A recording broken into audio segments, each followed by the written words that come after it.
Good morning. War Prophets. Sunday of War Prophets, May 16, 2020. War Prophets are praying in Gaza in Monday airstrike attacks. Praying Joseph.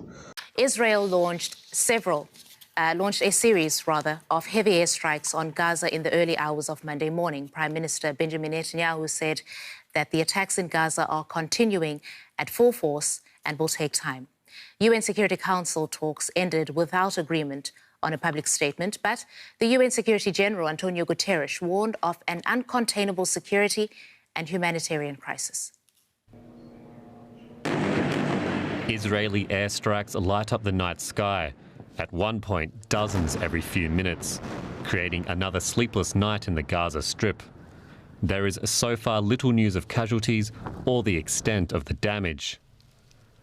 Gaza officials say dozens of people, including children, were killed on Sunday. That would be the highest death toll since airstrikes began, leaving Palestinians to mourn their dead. This father, himself wounded in an airstrike on his house, breaks down as he bids his daughter a final goodbye. Across the border in Israel, the damage isn't as bad, but people are living in fear of Hamas rockets.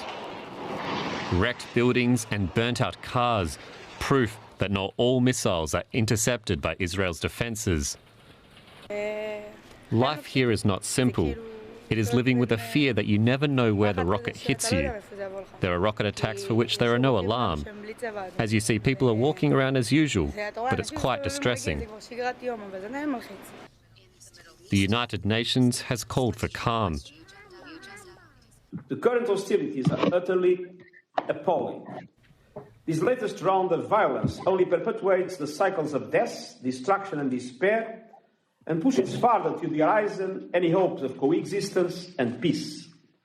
Fighting must stop. The UN Security Council held emergency meetings, but all efforts to produce a statement on the issue were so far blocked by the United States, Israel's closest ally. It comes as Israel's Prime Minister Benjamin Netanyahu says he won't be reining in his powerful military anytime soon. We will continue for as long as it takes to bring back peace to you, citizens of Israel. It will still take some time. People living in Gaza say the magnitude of Sunday's airstrikes was unlike anything they witnessed before, as calls for de-escalation continue to go unanswered. And DW's Tanya Kramer is covering the story for us. She joins me now from Jerusalem. Good to see you.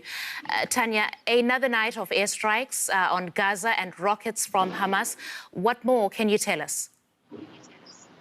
Well, absolutely. Now, there were rocket launches during the night, but there was also about a 3-hour lull or pause in between, and then the rocket fire resumed from the Gaza Strip, mainly into southern Israel. Now, Israel's military carried out very heavy bombardments during the night, throughout the night, with heavy bombardment reported in the early morning hours, mainly also in the north. The Israeli army says that they targeted again the tunnel system inside Gaza, what they call the metro system underneath Gaza, which is used by Hamas and Islamic Jihad.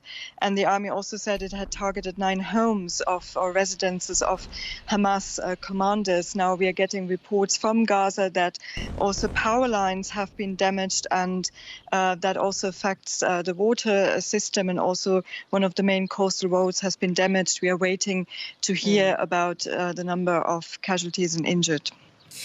Tanya, Israel's Prime Minister Benjamin Netanyahu says that the campaign will continue at full force. Do we have a sense of how far Israel is willing to go? Well, that's right. He said it again on Sunday that the military campaign against Hamas, against Gaza, will continue. And he also said that he feels he has still the support of the international community, or rather the United States as well. But the pressure is mounting. I think the window of acting is closing in the coming days. But, you know, we have conflicting reports now whether this is going on. We know that a possible ceasefire was not on the table, was not discussed in a high security cabinet meeting in Israel on Sunday. And from our own sources, we might understand that Israel might enter those discussions only by midweek. There are probably domestic considerations for this. There's a lot of pressure to continue to have some sizable achievement or decisive achievement without really defining what that means. And also the military has said continuously that they will continue. They want to degrade the military capabilities of the militant groups of Hamas decisively. All right, that's DW's Tanya Kramer reporting in Jerusalem for us. Thank you, Tanya.